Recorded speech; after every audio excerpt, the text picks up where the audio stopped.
نحمده ونصلي على رسوله الكريم أما بعد فأعوذ بالله من الشيطان الرجيم بسم الله الرحمن الرحيم سبحانك لا علم لنا إلا ما علمتنا إنك أنت العليم الحكيم۔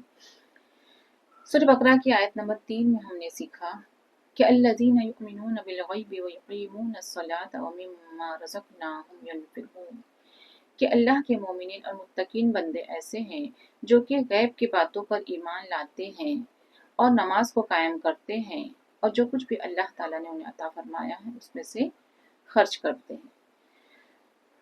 تو آج ہم یہاں پر آیت نمبر 4 کو سیکھیں گے کہ الذین یؤمنون بما انزل الیک وما انزل من قبلک وبالآخرۃ هم یوقنون، کہ جو لوگ ایسے ہیں کہ جو کچھ بھی ان کی طرف نازل کیا گیا اور آپ کی طرف نازل کیا گیا اس پر ایمان لاتے ہیں اور وہ آخرت کا یقین کرتے ہیں۔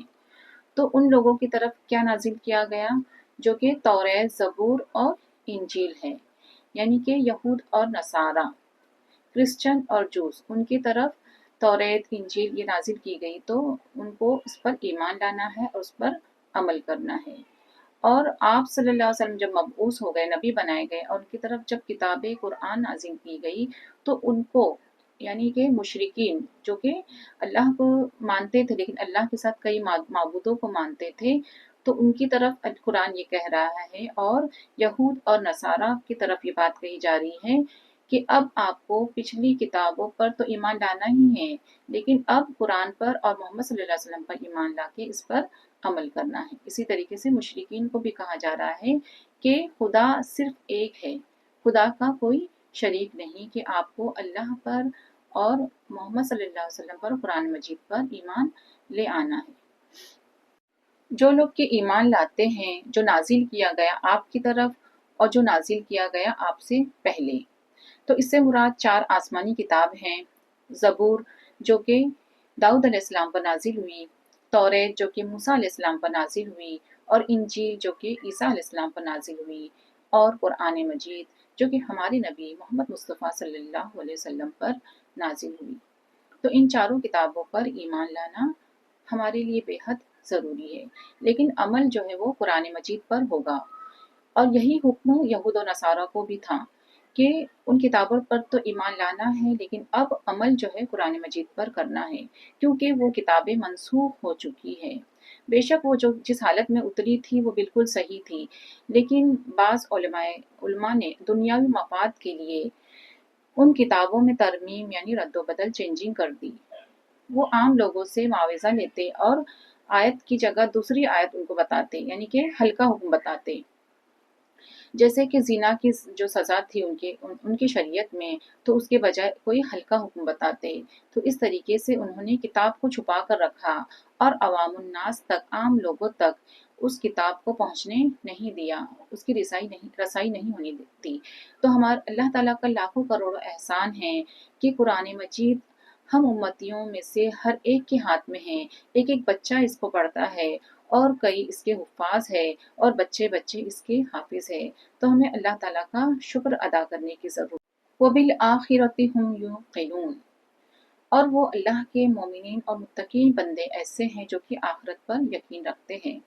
تو ہمارا ایمان اسی وقت مکمل ہوگا جب کہ ہم آخرت پر ایمان لائیں گے، یعنی کہ موت کے بعد جب ہم قبر میں دفن ہو جائیں گے اور جب آخرت جب قائم ہونے والی ہوگی اور جب سور پھونکا جائے گا تو اللہ تعالیٰ قیامت کو قائم کریں گے۔ تو اس بات کا ہمیں یقین کرنا ہے کہ موت کے بعد ہمیں دوبارہ اٹھائے جانا ہے۔ قیامت کب آئے گی اس کا علم تو اللہ کو ہے، لیکن ہمیں اس بات پر یقین رکھنا ہے کہ ہمیں ایک دن اللہ کے دربار میں حاضر ہونا ہے اور ہمیں حساب و کتاب دینا ہے۔ جنت اور دوزخ ہوگی، پل صراط ہوگا، اور قیامت کے دن حساب لیا جائے گا۔ سب کے اعمال تولے جائیں گے، انسان خود تولے جائیں گے، سب کے ترازو میں ہر ایک چیز تولی جائے گی جو کچھ ہم نے چھوٹے بڑے عمل کیے ہیں۔ تو ایک ایک قبروں سے 100 آدمی اٹھائے جائیں گے، ایک ایک قبروں سے سب اٹھ کر اللہ کی طرف دوڑ رہے ہوں گے، بغیر کپڑے کے، جیسے کہ وہ ماں کے بطن سے پیدا ہوتے۔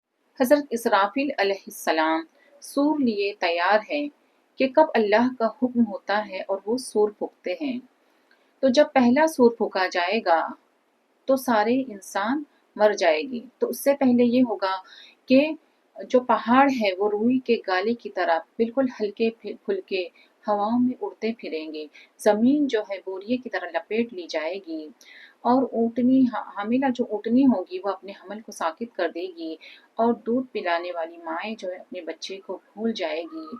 کوئی تول رہا ہوگا، کوئی خرید رہا ہوگا، کوئی ناپ رہا ہوگا، تو سب وہیں کے وہیں دھرا رہ جائے گا۔ اس کے بعد سارے انسان مر جائے گا، سب کچھ ختم ہو جائے گا۔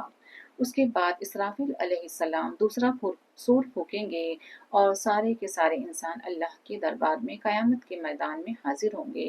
اور کہا جاتا ہے کہ جو عرفات کا میدان ہے وہی حشر کا میدان ہوگا۔ تو ہمارے لیے حج کی ایک اگزامپل ہے، اسی طریقے سے حشر کا میدان ہوگا۔ 4 بڑے بڑے فرشتے ہیں، ان میں سے ایک بڑے فرشتے جو کہ سور پھونکیں گے اسرافیل علیہ السلام ہیں، وہ اتنے بڑے ہیں کہ ان کا سر جو ہے 7ویں آسمان کو لگتا ہے، اور ان کا پیر جو ہے تحت الثری یعنی 7ویں زمین جو کہ سب سے نیچے ہے وہاں ان کا پیر ہے۔ لیکن وہ اللہ کے خوف سے اتنے ڈرتے ہیں کہ جب اللہ کا کوئی حکم نازل ہوتا ہے تو وہ ڈرتے ڈرتے اتنے چھوٹے ہو جاتے ہیں کہ جیسے ایک چھوٹی سی چڑیا۔ تو قیامت کے دن جو ہے اللہ کے عرش کو 8 فرشتے اٹھائے ہوں گے، اور اس وقت اللہ کے عرش کو 4 فرشتے اٹھائے ہوئے ہیں۔ وہ فرشتے اتنے بڑے ہیں کہ جبرائیل علیہ السلام ان کے کان میں سے گزر سکتے ہیں۔ تو قیامت کے دن جو ہے فرشتے قطار لگائے ہوئے اللہ کے دربار میں ہاتھ باندھے ہوئے کھڑے ہوں گے۔ مشرکین کہتے تھے کہ جب ہم مر جائیں گے اور بوسیدہ ہڈیاں ہو جائیں گے تو کیا ہم دوبارہ اٹھائے جائیں گے؟ تو اللہ تعالیٰ قرآن مجید میں ان کے جواب میں کہہ رہے ہیں کہ جس نے پہلی مرتبہ پیدا کیا ہے تو پہلی مرتبہ پیدا کرنا مشکل ہے یا دوسری مرتبہ؟ ایک شرابی شخص تھا، وہ بہت زیادہ شراب پیتا تھا اور شراب کے نشے میں دھت رہتا تھا۔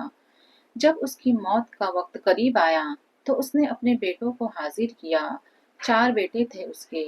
وہ کہنے لگا کہ میرے پیارے بیٹو، جب میں مر جاؤں تو مجھے جلا دینا، اور میری راہ کو ہواؤں میں، دریاؤں میں، سمندر میں اور پہاڑوں پر سے اڑا دینا، تاکہ اللہ تعالیٰ مجھے حاضر نہ کر سکے اور مجھ سے کوئی سوال جواب نہ ہو۔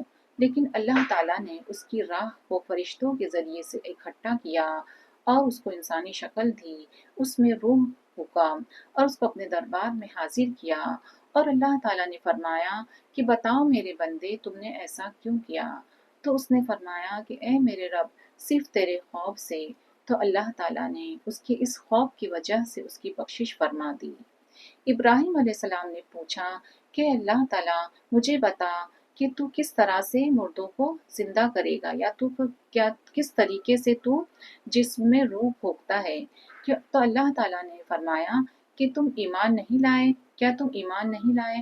تو انہوں نے فرمایا کہ بے شک میں ایمان لے آیا، لیکن میں اپنے دل کو مطمئن کرنا چاہتا ہوں۔ تو ہمارے لیے یہ ایک ایگزامپل ہے۔ اللہ تعالیٰ نے مجھ سے فرمایا کہ تم 4 پرندوں کو لو اور اس کے ٹکڑے ٹکڑے کر ڈالو، اور اس کو الگ الگ پہاڑوں پر رکھو، اس کی بوٹی بوٹی کر کے الگ الگ پہاڑوں پر رکھو، کہیں پر رکھو، کہیں بوٹی رکھو، کہیں چونچ رکھو، کہیں کچھ، پھر تم ان کو بلاؤ، پھر دیکھو وہ کس طریقے سے تمہاری طرف دوڑ کر آتے ہیں۔ تو یہ اللہ کے حکم سے ہوا، انہوں نے ایسا ہی کیا، تو یہ اللہ کے حکم سے ان کی طرف دوڑ کر آئے۔ تو انہوں نے کہا کہ اب میرا دل مطمئن ہو گیا ہے۔ تو یہ ایک ہمارے لیے مثال ہے کہ اللہ تعالیٰ ہمیں اس طریقے سے زندہ کریں گے۔ اہل کتاب نے آپ صلی اللہ علیہ وسلم سے کچھ سوالات کیے تھے، اس میں سے ایک سوال یہ بھی تھا کہ بتائیے قیامت کب قائم ہوگی، یعنی جب آپ اس کا جواب بتا دیں گے تو ہم آپ پر ایمان لائیں گے۔ تو اللہ تعالیٰ نے اس کے جواب میں فرمایا کہ اس کا علم صرف اللہ تعالیٰ کو ہے، البتہ اس کی کچھ نشانیاں ہیں جو حدیثوں میں ذکر ہوتی ہے۔ سب سے پہلی نشانی تو آپ صلی اللہ علیہ وسلم کا مبعوث ہونا، اور آپ صلی اللہ علیہ وسلم کا پیدا ہونا، اور آپ صلی اللہ علیہ وسلم کو نبی بنایا جانا ہے۔